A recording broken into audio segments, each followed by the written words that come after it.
When someone you love becomes a memory, the memory becomes a treasure. Channel 5 introduces the Daily Obituaries. The Daily Obituaries will broadcast all death and funeral announcements and memorials to honor your loved one's life and memories. The Daily Obituaries airs on Channel 5 prior to the evening newscast, with subsequent repeats at 10 p.m. and 12 noon the following day. It will also be placed online on our social media platforms, all for a standard package fee. Celebrate their lives and memories with Channel 5's Daily Obituaries. Honor in life and reverence in death.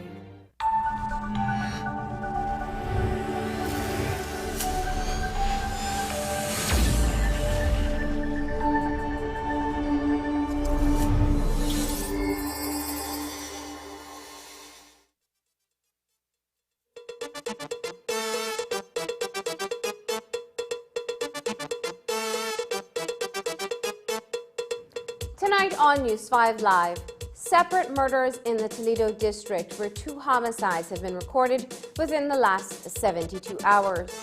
In a freak accident, a Benque Viejo resident is crushed between 2 heavy-duty vehicles. The Senate meets in the final session for 2019. We'll show you highlights of today's discussion.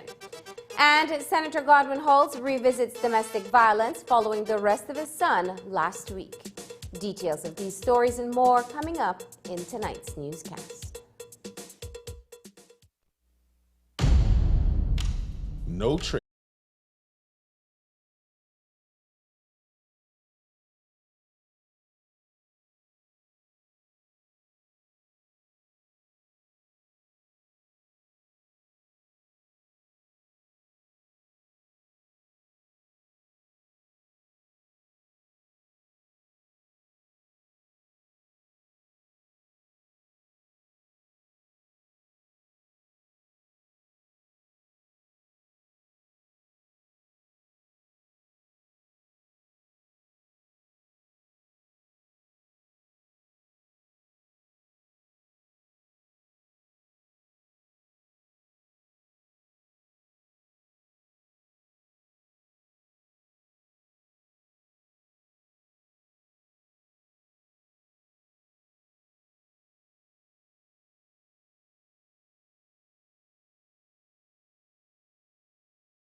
Welcome to News 5 Live for Monday, December 23rd. I am Marlene Cuellar. 2 murders were recorded in less than 72 hours in the Toledo district. On Saturday morning, as Punta Gorda police responded to a call of a burglary near the dump site just outside of town, they discovered the mutilated body of a Halacte resident under a bus shed. Macario Ical was chopped to the hands and face at a bus stop on the San Antonio Road, a short distance from its junction with the Southern Highway. Who wanted the 25-year-old dead and why? At a press brief today, Assistant Commissioner of Police Joseph Maivet said that a motive has not been established. Saturday last sometime around 1 a.m., Punta Gorda police responded to an information of an apparent burglary in the area of the PG San Antonio Road, known as Dump Area, where under a bus shed, police observed the body of a male person later identified as Macario Ical, 25 years, of a Halacte village address in the Toledo district with severe injuries and apparently dead. The scene was processed and the body was removed to the Punta Gorda hospital, where it awaits a post-mortem. At this point in time, police are seeking 3 suspects whom we believe can assist in this investigation. Sir, now that the body has been identified, is there any motive for this murder? At this point in time, no, we have not been able to establish a motive. This afternoon, reports surfaced of yet another murder in the southernmost district of Toledo, this time in Elridgeville. Information to our newsroom is that police visited a house in that community and discovered the body of a man who has since been identified as Anthony Brown Jr., a retired teacher of Sarah Road. News 5 understands that both his hands and feet were tied and there were multiple stab wounds to the neck. There was also loss of life in the West over the weekend. In a freak accident around 9:30 p.m. on Friday, police were called to a worksite just outside of Georgeville on the George Bryce Highway. William Oriana, a resident of Benque Viejo, was standing between a cement truck and a water truck when the hydraulic leg of the cement truck sank into the ground, causing it to tilt toward the water truck. And Oriana was caught between the trucks and his head was crushed. ACP Joseph Maivet shares what the investigation is showing so far. What the police know so far is that shortly before that time, Mr. Oriana was involved in the cleaning of equipment, to be exact, the washing of one of those heavy equipment trucks, which was on one of those stands, and apparently the stand that it was on sunk and it was parked just beside another vehicle, which caused it to lean towards where the other vehicle was crushing him. As a result, the truck was partially removed from there, and upon the police's arrival, he was observed to be on the ground motionless. Police are investigating this matter. Sir, the yard where the accident took place is owned by Mr. Aimer Hernandez. Sources say that his son was manipulating the vehicle when it tilted over, crushing the other gentleman to death, and that the body may have been moved before police got there. I do not know that that was the case. That information was not given to us, but in any event of an accident, the scene will be processed, and that would have shown or will show whether or not where the incident occurred is where the body was found. That will be determined during the investigation. 4 men and a minor will be spending Christmas behind bars after they were arraigned late this afternoon for attempted murder. Delroy Flowers, Bernard Lynch, Oliver Solis, Clive Stanford, and a minor appeared before Chief Magistrate Sharon Frazier, where they were charged with unlawful imprisonment, attempted murder, and dangerous harm upon Dorian August. Celis and the minor were also charged with robbery since it is alleged that the duo, by use of force, stole a cell phone from August. No plea was taken and the five were remanded to Central Prison until February 26, 2020. According to the investigation, on December 21st, August was at an establishment on Fabers Road when he got into an argument with the men. The five accused forced him into a Saturn Vue SUV and took him on the dirt road leading to Tapir Bar near mile 3.5 on the George Price Highway. Police were tipped off and a patrol went to the area and caught the four men and a minor cruelly beating August. The men were detained and August was rushed to the KHMH where he is in a stable condition. Senior Superintendent Alberto Romero gives the details. Police responded to a report that a male person was being beaten around mile 3.5 on the George Price Highway. Police responded immediately and they found 5 male persons beating one Dorian August, 23 years. The persons were immediately detained. Dorian August was taken to the KHMH for treatment where he's in a stable condition. These 5 persons remain in custody and later on to the charges will be levied upon them. Sir, any idea what charge may be levied upon these individuals? Well, the victim will provide his statement and thereafter the charges will be determined based on the statement that is made. Is it considered more severe, this crime, considering the amount of missing persons that we have who then turned up apparently violently murdered, in the idea that this may be an attempted murder, 5 against 1? Yes, it is a concern and that's why the police responded and these persons will be now charged. A most disturbing report of the rape of a minor was made over the weekend in Belize City.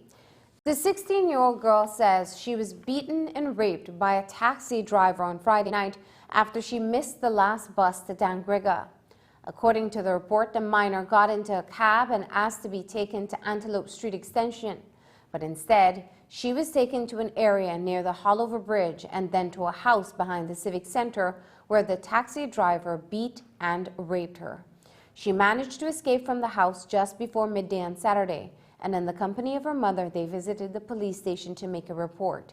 The police are looking for the taxi man who is connected to this crime. A complainant, along with a minor female, reported to police that she caught a taxi from the Pongyard area. A male person was the driver of that taxi. The male person then took her to an area by Halover Bridge. Thereafter to an area by the Civic Center where she alleged that she was beaten and raped. She came to Belize from the Friday and her mother became concerned when she did not return home. This matter is under investigation and we are presently trying to locate this taxi driver. Sir, in the event that he is located, will his home be searched for possible other girls that he may have abducted? Yes, that is a part of the investigation. Once he is found, searches will be conducted at his residence.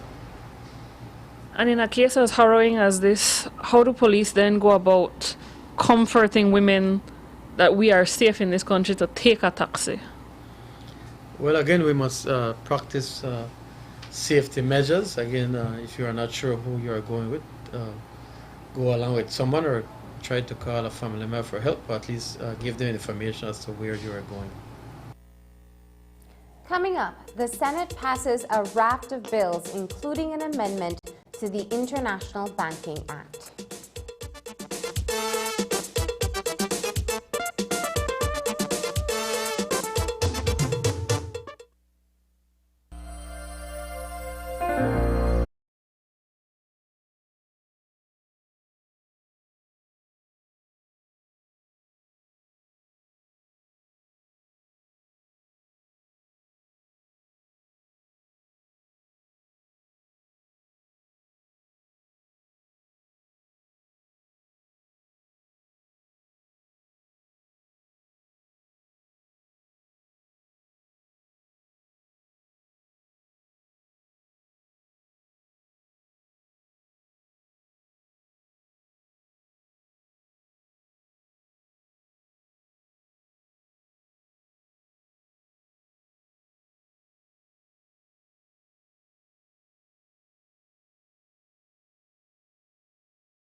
Welcome to Ramada.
The Upper House met this morning in a final session for 2019 to vote on the passage of legislation having to do with a slew of motions, including international banking. Today's Senate meeting succeeds a sitting of the House of Representatives on Friday, where a number of these proposed laws were initially tabled. The International Banking Amendment Bill seeks to improve measures for supervision and oversight of international banks, and it comes in the wake of the winding down of two such offshore financial institutions earlier this year. While legislation pertaining to management already exists, Senator Mark Lizarraga, who represents the business community, raised concerns about its shortcomings. The question then is, how have these mechanisms in place failed us? And what can we do to strengthen them or address those failures? This bill before us today does none of that. None of that.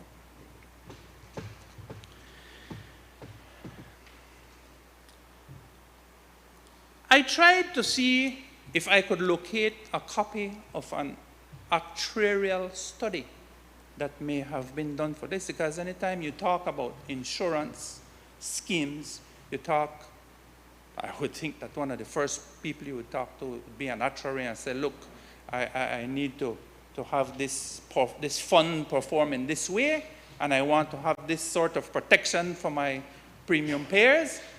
What is the premium going to be? I was not able to locate any of that. So the question remains, did we secure an actuarial study to see if the premiums that we're proposing to charge are even enough? The law in Schedule 2, the bill in Schedule 2, proposes to establish certain rates to raise these monies. And, Madam President, I went on the central bank's website and I downloaded the numbers that I saw in the central bank's reports for deposits. And I tried to see if I could reconcile with the numbers that were being proposed, at least in the presentations made to the banks when they were selling this concept.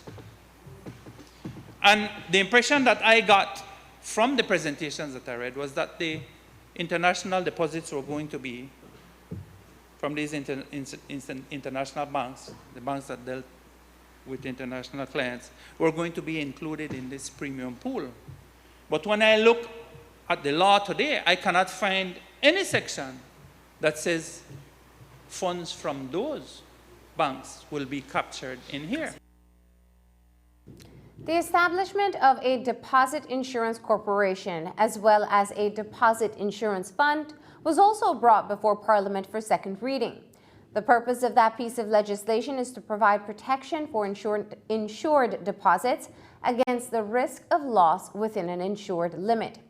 Senator Aldo Salazar explains that the new scheme is not another tax being levied. This is simply financial institutions are going to put money aside into an insurance fund.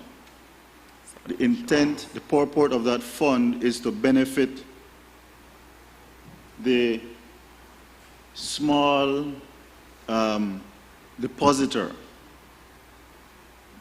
How can that be a tax? I don't understand how that can be a tax. The small depositor, and why I say small depositor is because the coverage is only up to $20,000 per deposit. So the idea is to benefit that small depositor. That's how it is in the United States. We look at the US as a bastion of economics. This could never have been intended to cover a bank failure, an entire bank failure. That's not the way it works. That's not the way it works in the United States. In 2008, I believe, when the big banks were failing, they have one of the best federal deposit insurance schemes. They cover up to $250,000, I believe. And the government had to come in and bail out the big banks because the insurance can't cover it. That's how it works. The issue of its effect, if any, on existing domestic interest rates was also raised by the opposition. Senator Dr. Louis Zabaner referred to interest rates from a decade ago to draw an illustration. While interest rates are pretty much the same since 2009, they're still considerably higher than in other economies. With regards to this deposit insurance bill, I'd like to point to one of the, I think, important areas that we should at least keep an eye on, and that's on the interest rates. We want to ask the question whether or not the increase in costs to the banks to cover these deposits will have any kind of an adverse effect on our interest rates. Our interest rate spread back 10 years ago in October of 2009, based on the central bank information, we had a spread of about 7.89%, of which the lending rate was around 14%. Today, the spread is pretty much the same, about 7.52%, but the lending rates have fallen considerably, right? So we recognize that, and that's a good thing for the economy. However, though that 8 to 9% is still significantly higher than what we see in other economies, where the lending rates in those countries are in the vicinity of 4 to 5%, after taking into consideration country risks, etc. So the productive sector especially, and this also impacts personal households, are to be asking the question, how will this impact the lending rates? Because we don't want a reversal of the cost to companies or the cost to consumers with interest rates rising. Since retiring from the Belize Coast Guard a few weeks ago, Rear Admiral John Borland has not returned to private life. In fact, he's now preparing for a new post as an advisor to the National Security Council, chaired by Prime Minister Barrow. His appointment, nonetheless, has to get the stamp of approval from both chambers of Parliament. While Senator Osmani Salas was sure to emphasize the benefits of having a Chief of Defense staff, he questioned the lack of a committee that would be tasked to work with Borland in the execution of his duties. One other obvious benefit that I saw is that the Chief of Defense Staff office would allow government to retain some of its most highly trained officers in the BDF and the Coast Guard to remain in the public service rather than losing them. This step also allows an emphasis on national security at a time of increasing threats to our country. We know what several of these, threats are, with all the landings of drug planes, other transnational organized crime groups. It's getting more challenging out there for us, especially for small developing countries like ourselves. I saw no reference in the bill about a committee, the establishment of a committee of the Chief of Defense Staff. I read about an office, about staff, but not necessarily a committee. As opposed to, I looked at our Defense Act, I looked at the Coast Guard legislation, and there is reference in particular to the Coast Guard, I think, for a board to support and give guidance to the Coast Guard. But I did not see this, even though it's referred to in the preamble, I did not see any specific reference to that in this bill. In his capacity as Chief of Defense Staff, Rear Admiral Borland will serve at the satisfaction of Prime Minister Barrow, but he will not have a working mandate to oversee the affairs of the Belize Defense Force or Coast Guard. He will, however, act as a security advisor to the government of Belize via the National Security Council. The other concern was the tenure. Well, it's important to understand when we were first contemplating this piece of legislation, the Chief of Defense Staff, if you notice, will be a person strictly in an advisory/consultant role. The Chief of Defense Staff will have no operational control over the BDF nor the Coast Guard. And the reason for that is you want that person to serve strictly in an advisory position. And you can imagine that that person will play a key role whenever we have a National Security Council meeting. And as a member of the National Security Council, I can assure you that Admiral Borland will be there at every meeting, and that meeting is chaired by the Prime Minister as the head of the executive, and that's why they want the Prime Minister to be the person to determine, as the chairman of the council, whether or not the Chief of Defense Staff is serving him or her well in the capacity as an advisor. So essentially then what we're saying, the Chief of Defense Staff will serve at the pleasure of the Prime Minister. Senator Godwin Holtz, whose son was arrested and charged last week for an alleged domestic violence offense, addressed the upper chamber on adjournment today. He spoke of the incident involving Kenzel Holtz and Nicole Usher, as well as the impact it has had on their daughter.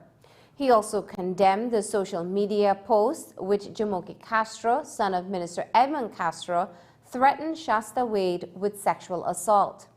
The issue of gender-based violence continues to take center stage in the aftermath of both incidents. Here's Senator Holtz speaking on adjournment. We also denounce the social media attacks and threats and also verbal abuse levied against my son and our family and against members of the other family as well. We would never, ever respond in kind, because we are cognizant of the fact that violence begets violence and no one should fan the flames of confrontation. However, Madam President, in all the turmoil, the real victim is a beautiful, innocent child who carries the DNA of two families and makes us inextricably connected for all eternity. The mistakes or poor judgment calls of these two young parents should not dilute the child's need for love and care of both parents, of grandparents, and the family on both sides. It is only on Friday when I heard in this honorable house on the motion for the adjournment, the leader of the opposition, the Honorable John Briceño, and then responded to by the Prime Minister, commenting, which I have not seen, on some vile, outrageous, disgusting post by one young Mr. Castro, in which very unfortunately included the name of my son. We want to say categorically as a family, he is not on Facebook, had nothing to do with it. would never have had anything to do with it, and completely denounce and condemn such ignorant and vile statements. After the break, law enforcement personnel come under gunfire by alleged contrabandistas.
near you and sign up for your broadband plus mobile bundle. And why not? Sign up and add Netflix to the mix. Smart, your full-service communication company. A police constable and a BDF corporal were shot by suspected contrabandistas on the Rio Hondo River in Santa Cruz Village, Orange Walk District. Around 8:30 p.m. on December 22nd, a joint security patrol was traversing the bank of the river when they spotted 3 men in a canoe with flashlights on the other side of the river. The joint patrol, consisting of BDF, police, and customs personnel, came under gunfire and in the process Police Constable Hassan Lucas and BDF Corporal Julio Sarceno were injured. The men were rushed to the hospital for medical treatment while their attackers escaped. Now, it is known that earlier that day, the security team had confiscated a number of contraband goods in the area. While it is not known whether the confiscated items were for the shooters, it is known that authorities would oftentimes come in contact with hostile villagers who engage in this illegal activity. Assistant Commissioner of Police Joseph Maivet shares the details. Orange Rock police were called to Santa Cruz village in the Orange Rock district, where upon arrival they observed two members of the security forces who were on a joint patrol, namely Police Constable Hassan Lucas, 24 years, and Julio Sarceno, BDF Corporal, with apparent gunshot injuries. They were transported to the Northern Regional Hospital, where Sarceno was treated and released, whilst Lucas remains under observation in a stable condition. What we know so far is that those officers were on a patrol along with others along the banks of the Rio Hondo River when they observed three persons across the Mexican side of the river in a canoe. And shortly thereafter, they heard a number of shots, and this was when those two persons received the injuries. Police officers at this current moment are on the scene, trying to process the scene further, since it's now daytime, and trying to gather whatever information they can in regards to this investigation. Two groups of U.S. nationals were robbed on the north end of San Pedro on Friday morning. Visitor Paul Morrill reported that at around 10 a.m., he and his family left a resort in San Pedro to go fishing on the northern tip of the island. On their return to the resort, four masked men, armed with guns and machetes, exited the bushes and robbed them of their belongings. The culprits stole an assortment of jewelry, fishing gear, cash, and credit card, all to the value of $16,465 US. While the Morrill family was being robbed, American national Mark Naus and Belizean manager Miguel Gongora of Belmopan drove up in their golf cart. They too were targeted and robbed of their jewelry, electronics, tools, and other personal documents. Senior Superintendent Alberto Romero spoke of the investigation into the armed robberies. There were two robberies north of San Pedro town, about 13 miles up the coast, where two tourists that with other persons were on golf carts in that area. They were approached by four armed male persons wearing masks. The persons asked them to lay on the ground, and they proceeded to rob them. They were robbed of an undisclosed amount of cash and personal belongings. Thereafter, at some point, one of the male persons fired a shot as a warning so that they leave the particular area. Investigation is ongoing into this matter at this time. What kind of police presence is there in that area of San Pedro? Well, there is a patrol that goes up in that area, and we have sent additional personnel and investigators to deal with that robbery. In Belize City, security guard Denzel Halliday was also robbed of over $150 while on duty at the Belize District Education Center on Mahogany Street Extension. Halliday reported to police that at around 3 a.m. on December 21st, three men, one armed with a knife, entered the compound and held him up. They demanded the keys to the building, which he handed over. The thieves were unable to enter the building and, as a result, proceeded to rob Halliday of his money. They then escaped with construction material from the compound. Luckily, Halliday was not injured in the incident. No one has been detained for this incident. Denzel Halliday, security guard, reported at about 3 a.m. on Saturday, the 21st day of December 2019. He was approached by three male persons who asked for some keys, attempted to enter into the building he was guarding. They could not enter the building, and he was robbed of $150 cash. Thereafter, the male persons made good their escape, and they also stole some lengths of steel that were in the compound at the time. When we come back, Attorney General Michael Parafit provides an update on UNCAC.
The ratification of the United Nations Convention Against Corruption by Belize in 2016 was commemorated earlier this month, amid criticism that government hasn't done much by moving the process forward.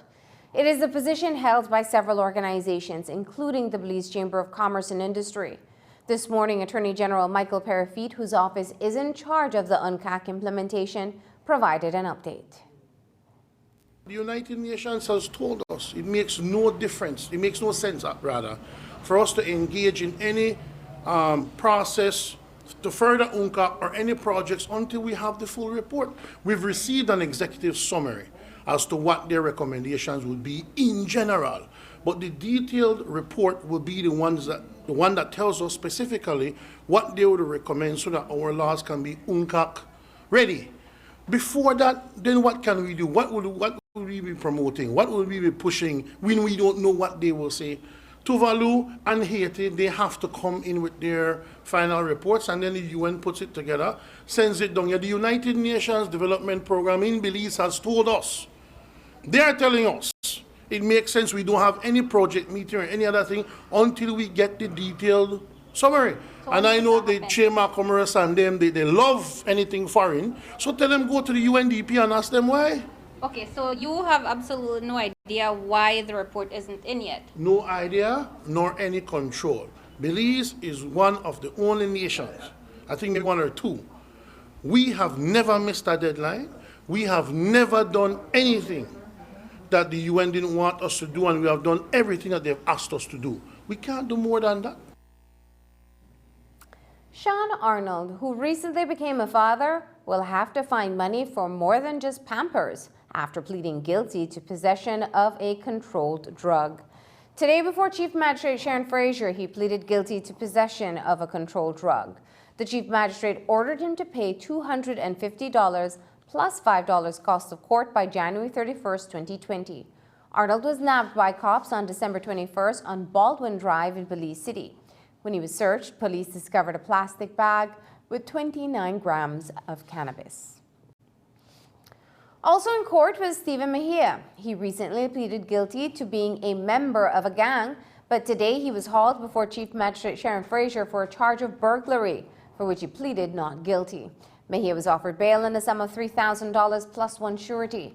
The incident occurred on December 12, 2019, when police say Mejia entered as a trespasser into the complainant's residence and threatened to kill her. The case was adjourned to February 25, 2020. Police are also investigating a suspected case of arson in Belize City, which occurred on December 22nd on Vernon Street. A Mitsubishi vehicle belonging to Heritage Bank in the Belize City branch was set afire in the wee hours of Sunday. Information is that Kwame Bennett was sleeping when he was alerted that the bank's vehicle was on fire. Firefighters were called to the area and quickly extinguished the blaze.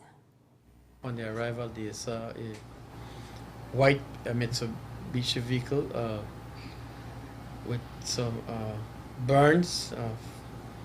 Immediately, the fire person were called, and the vehicle was partially damaged. The vehicle is property of Heritage Bank, and it was parked there for the night. Any motive to the arson of that vehicle? No, we have no motive. Police responded, and that is what they found in the area. Is it believed that it is arson? Yes, the suspicion is that it is arson, correct.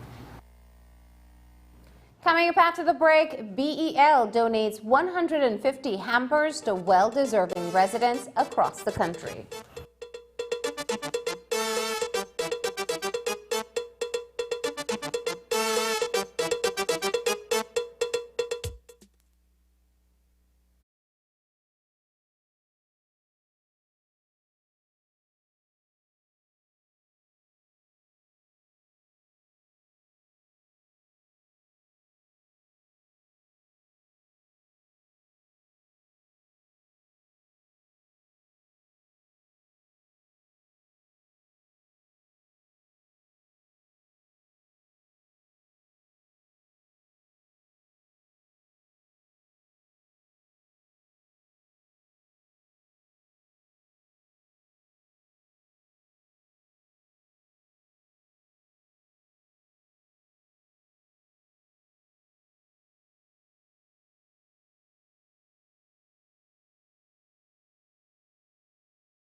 Throughout the year, Belize Electricity Limited contributes to several initiatives in which employees volunteer to assist schools, churches, and other organizations across the country.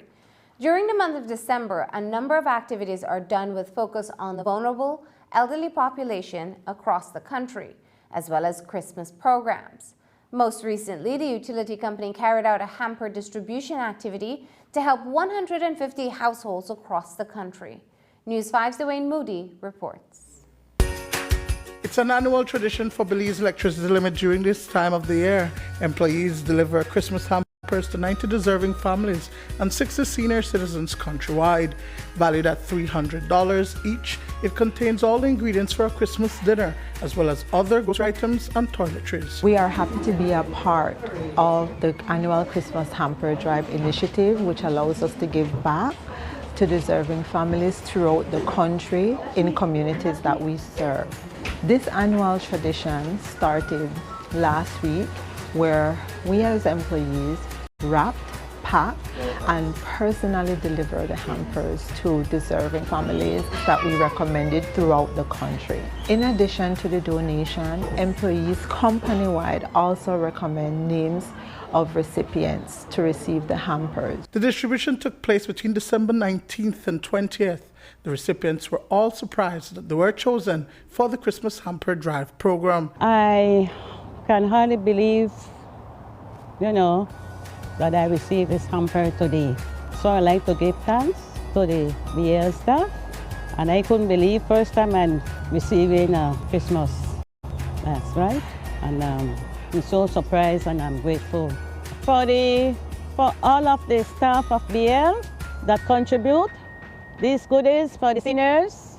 May God continue to bless you all. I'd like to say a big thank you to the whole staff from BEL for this help, because I really do appreciate it. And man, I don't know what may happen if you guys didn't help me out. Dwayne Moody for News 5. Up next, the weekend in sports with James Adderley.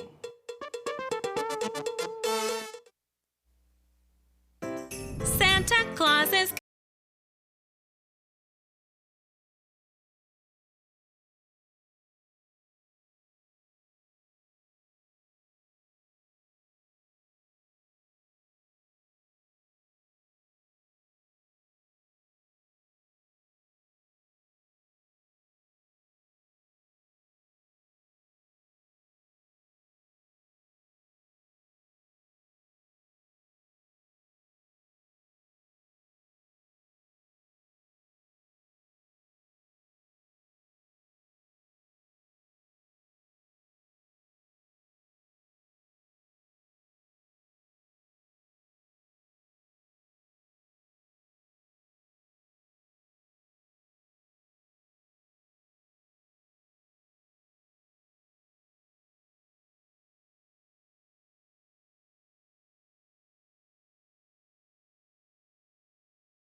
Sports Monday is brought to you by the Belize Bank.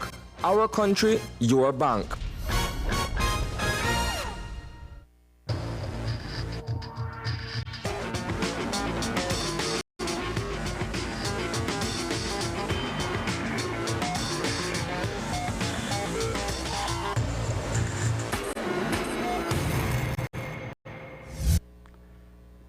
Good evening.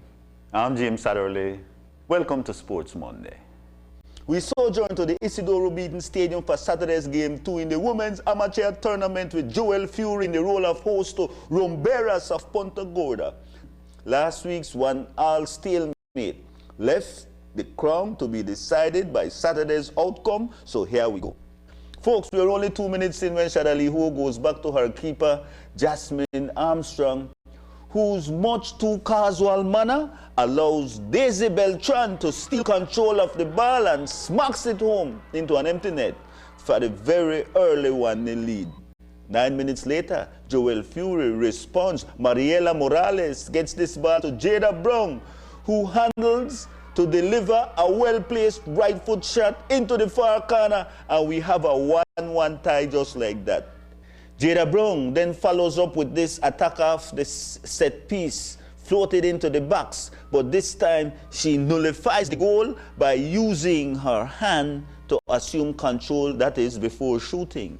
At the other end, Daisy Beltran looks to double her tally, executing the steal to unleash this right foot bouncer that forces Jasmine Armstrong, whose diving attempt at the save is good enough to keep the tie intact.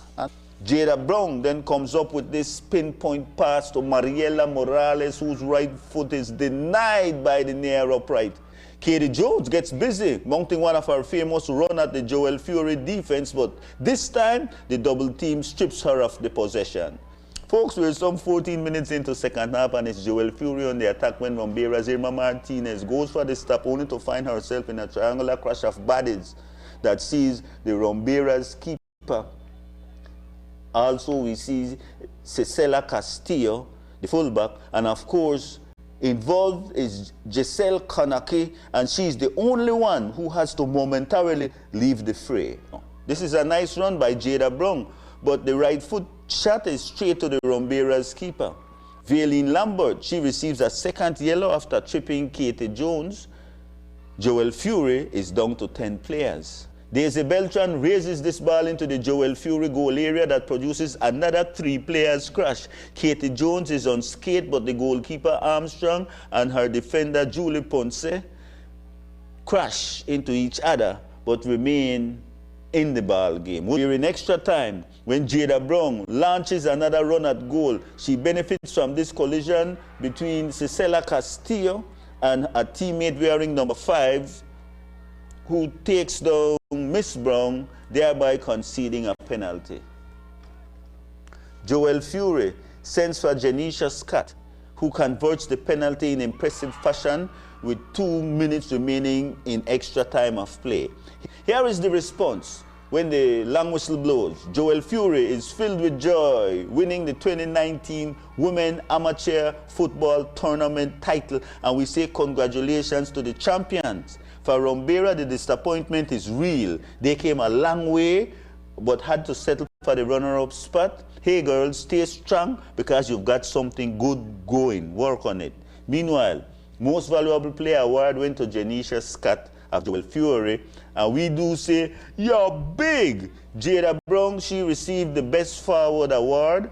So Jasmine Armstrong also, she took home the Best Goalkeeper award, and teammate Mariela Morales, she received the award for the most goals scored. Romberas walked away with Cecela Castillo receiving the Best Defensive Player award, Ashley Rodriguez, the Best Midfielder, and Stephanie Barriente, the Best Young Player. We show you this picture of the Joel Fury team as they celebrate. They're all smiles. We say big respect to you all. The CYDP champion emerged yesterday with FC Elite battling Barrack Road for the title. FC Elite takes the lead when Clinton Dawson deals to Marlon Gutierrez, who heads it home for the 1-0 lead. Barrack Road strikes back with this header from Harold Young. However, Leon Jones serves up this pass to Marlon Gutierrez, who makes it count to give FC Elite the 3-1 win, plus giving Gutierrez his double. We say congratulations to the champion. We now turn to the cycling scene, and we find some 30 elite riders rolling out from Data Pro on the junction of the Boom Road and the Philip Goulston Highway in an event presented by Raymond Catus. And well, they're off. But first, let's go to this junior sprint. It's Kenny Gongora on the pace as he takes hold of the ride, forcing David Banner into second. Dion O'Brien takes third, Fernando Rosado fourth, while Roman Cad, he rounds out the top 5 in this category. We're back to the elites, and this solitary figure is Sean Cad, who might just be the state of the art. In uncontested fashion, he rolls in for the big W. Hey, you're large. Some 35 seconds later, we find his two-man sprint for second place, and Herman Rikenya steps on the afterburners to edge out Devin Asweta. This trio, still in the hunt, battle for position, and it's Ernest Bradley who grabs the third place as Brandon Katusi rolls in across the finish line for 5th, while Zahir Figueroa, he had to settle for 6th place. Now meet the weekend warriors also in the hunt, with Palace Joseph taunting Dwayne Wade as he grabs the big W from Wade. Valan Sims pulls up 3rd, Ray Catus 4th, and Alvan Gillett, he rounds out the top 5. On the basketball scene, the second Digicel tournament produced its winner Friday at San Ignacio. Daniel Nolberto, he shot for the game high with 21 points, while Frank Fuller put up 12 points. Brandon Flowers, he shot for 8 points, and so did Johan Bermudez as they edged out San Ignacio Falcons for the title. For San Ignacio Falcons, Elvis Usher was the big man with 17 points. Kieran Molino, he added 15, while Ryan Carbajal, he threw up 8. Hey folks, I want to take this opportunity to wish you a Merry Christmas. It's that time when we all should come together, and it's a time when we should behold the Lamb of God who takes away the sins of the world. Merry Christmas. I'm James Adderley. Sports Monday was brought to you by the Belize Bank. Our country, your bank.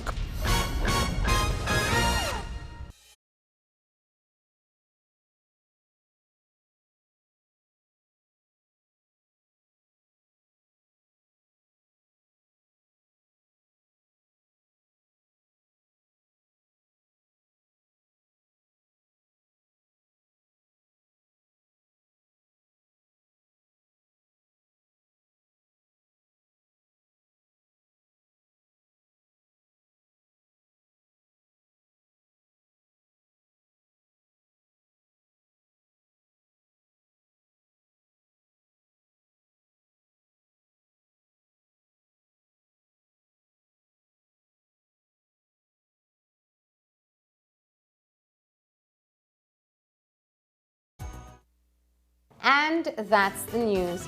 Don't forget that tonight's broadcast is available in both text and streaming video at channel5belize.com. You can also connect with us on our Facebook page at facebook.com/News5Live. I'm Marlene Cuellar. Thanks for joining us, and from all of us here at News 5, good night.